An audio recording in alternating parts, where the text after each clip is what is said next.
the first of two short stories, Ben 10 and Doctor Who crossover. Story 1. The 13th Alien. Max Tennyson felt his chest tighten up as Ben transformed. This new form was unlike any of the others, and was one he knew far too well. This galactic blight was the reason he ended his career as a plumber more than anything else. This one alien menace. Now Ben wore its face. Not gold, like the ones he had encountered. Ben's shell mimicked the black and white of his shirt. Super fickle, resembling the old armor of this species. But he could feel the heat from its shields, letting him know it was the more advanced gold form. Ben spun his new eye stalk around and moved his remaining sucker arms about, discovering the limitations of his movement before hovering and twisting his torso. Grandpa! It was Ben's voice, but raspy, screeching, Stalak of this species. What is wrong? I can hardly move. I cannot feel anything. What am I, Grandpa?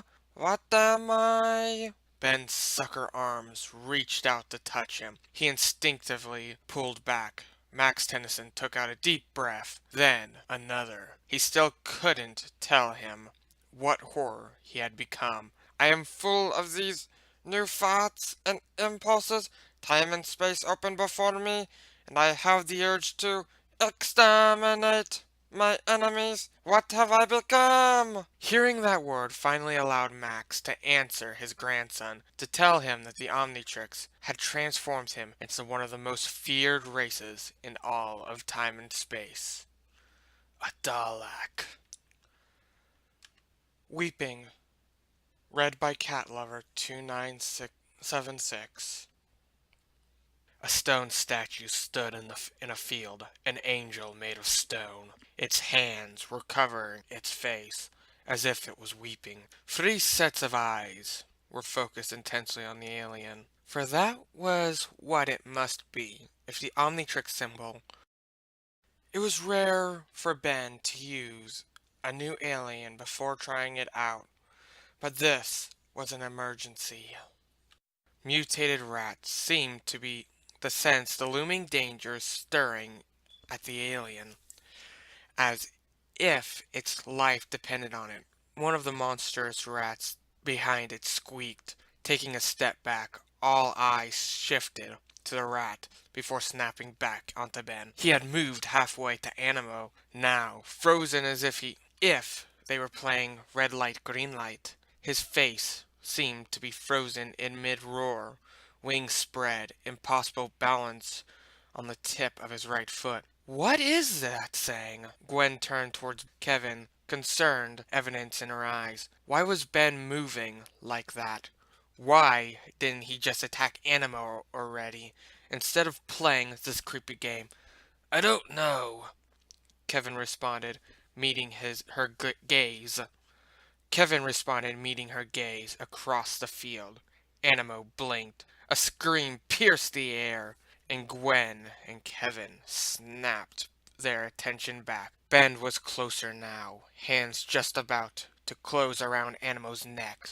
The rats, practically screaming, turning and abandoning Animo. Without hesitation, Animo cried out for them to come back, to help him, but they ignored him.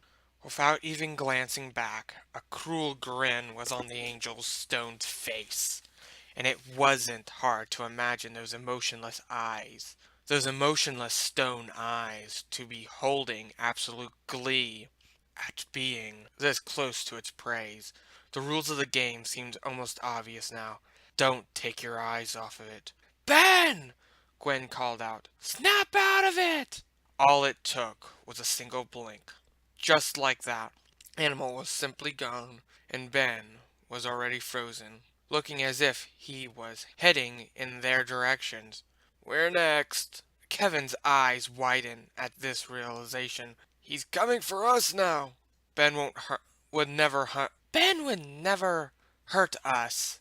Alien or no alien? Gwen frowned, certain of this, confident. She closed her eyes. Kevin blinked and couldn't help but gasp as the stone angel was suddenly right in front of them, hands outstretched. His face held no uncertainty. I don't think Ben's home right now, Gwen, Kevin hissed, staring at the alien now. If he blinked, he would end up the same way Animal had. What hap- what had happened to Animo? Did Ben really kill the guy? Gwen bit back a scream as she opened her eyes to see the monstrous face. No, Ben definitely didn't seem to be the one in control. Whatever kind of alien this was, Ben couldn't control it. She settled for the backup plan that Ben had made sure was in place in case something went wrong for whatever reason. Gwen reached forward, hitting the Omnitrix symbol on Ben's chest. Despite the green flash, both teens were too scared to look away. Ugh, what happened?